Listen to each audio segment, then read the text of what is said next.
গতকাল নবম দশমের শিক্ষক নিয়োগের এসএসসির পরীক্ষা হয়ে গেল।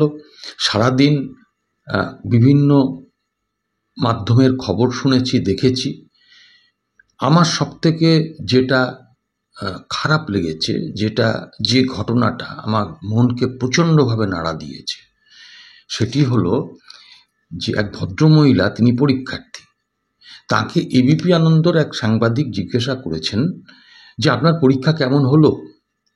ভদ্রমহিলা না পুরো ভেঙে পড়েছেন, একদম হাউমাউ করে কেঁদে ফেললেন। বললেন, দেখুন পরীক্ষা কীরকম দিলাম, ভালো দিলাম তার উপরে কিন্তু ভবিষ্যৎ নির্ভর করছে না। কারণ 2016-তে আমি যখন পরীক্ষা দিয়েছিলাম, এই একই পরীক্ষা, তখন প্যানেলে আমার নাম ছিল, র্যাঙ্ক ছিল 1। ভাবতে পারেন, 1 র্যাঙ্ক করেছিলেন ভদ্রমহিলা। তাকে আবার 9 বছর পরে, 7 বছর শিক্ষকতা করার পরেও আবার এই পরীক্ষায় বসতে হলো। কেন বসতে হবে? দোষটা কি ভদ্রমহিলার? কখনোই না। তাহলে যাদের জন্য 7 বছর চাকরি করার পরেও আবার নতুন করে চাকরি পরীক্ষায় বসতে হচ্ছে, যিনি 1 র্যাঙ্ক করেও আবার বসেছেন পরীক্ষা দিতে, যাদের জন্য বসতে হলো তাদের তো কোনো শাস্তি হলো না। যারা চাকরিগুলোকে চুরি করলো, যারা নিলামে তুললো, সাদা খাতা জমা দিয়ে যারা চাকরি পেল, তারাই তো এই সর্বনাশটা করেছে। আজকে সুপ্রিম কোর্টের অবশ্য উপায় ছিল না এই 26,000-এর মতন শিক্ষক নিয়োগটাকে অবৈধ বলে তারা পুরো প্যানেল বাতিল করে দিয়েছিলেন। এটা ঠিক, এটা কিছু করার ছিল না। কিন্তু আমি বলি যে একজন নাগরিক হিসাবে, আমি জানি না আপনারা আমার সঙ্গে একমত হবেন কিনা, সুপ্রিম কোর্টের অন্যান্য যে নির্দেশগুলো, সেগুলো আমার কিন্তু ভালো লাগেনি। কেন ভালো লাগেনি?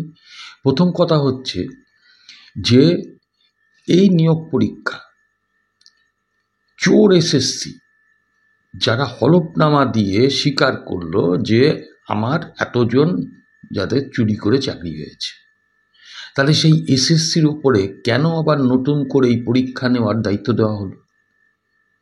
আমি এটা এর আগেও একটা ভিডিওতে বলেছিলাম যে সুপ্রিম কোর্ট এই পরীক্ষা নেওয়ার জন্য অন্য সংস্থাকে দায়িত্ব দিক, বা কোর্ট তত্ত্বাবধানে এই পরীক্ষাটা হোক। কারণ এই রাজত্বে কখনোই কোনোভাবেই স্বচ্ছতার সঙ্গে নিয়োগ হবে না।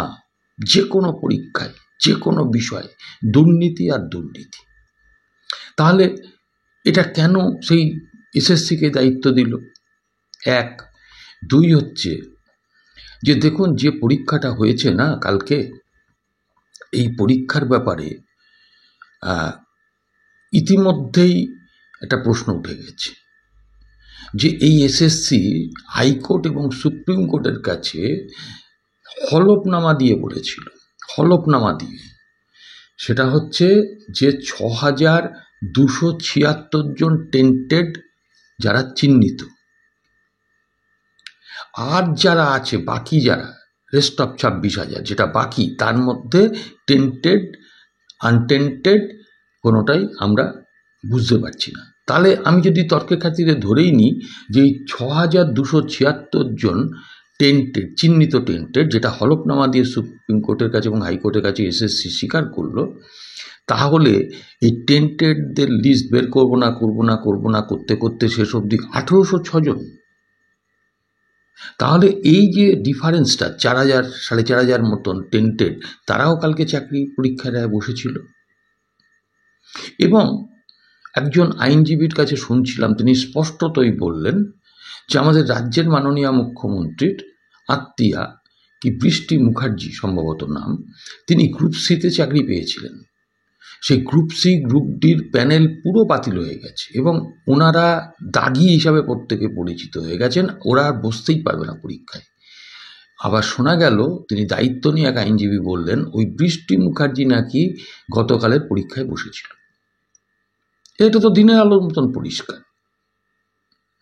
আবার এক পরীক্ষার্থীর কাছে শুনলাম যে সেই পরীক্ষা হলের গার্ড নাকি একটা বিশেষ নাম ধরে জিজ্ঞাসা করছেন উনি কে, তাকে বসিয়ে দিলেন, তার পাশে একজনকে বসতে দিলেন, দেখা দেখি করে উত্তর লিখে দিল।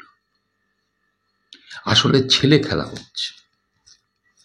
দাগিদের বসালো এই পরীক্ষায়, 1, 2 সেটা হচ্ছে যে ওবিসি, এসসি, এসটি রিজার্ভেশনের কোনো ব্যাপার থাকলো না, সকলেই জেনারেল। এগুলো আপত্তির জায়গা। 3 নম্বর যেমন ধরুন, আমি আপনাদের বলি যে রাজ্য সরকারের একটি সংস্থা এসএসসি, সেই পরীক্ষায় এসএসসি বাউন্সার লাগাবে কেন? এই প্রশ্নগুলো উঠছে।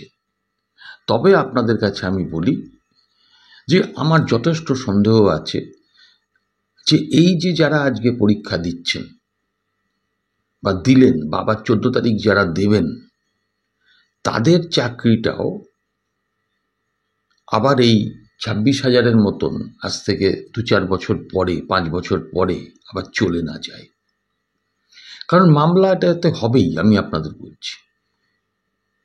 এখন যারা আনটেন্টেড তারাই এবারে টেন্টেডদের দেখিয়ে দেবেন।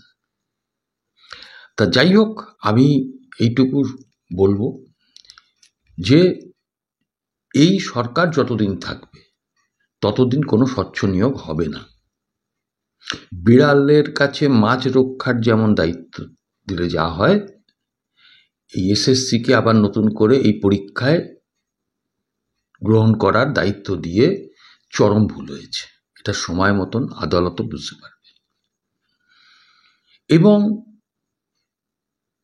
আরেকটা মামলা তো ইতিমধ্যেই চলছে যে 2025 মানে এই বছরে নতুন যে নিয়ম করেছে, সহজ প্রশ্ন করেছে। কারণ কি, ওই টেন্টেডদের যেভাবে হোক চাকরি পাইয়ে দিতে হবে।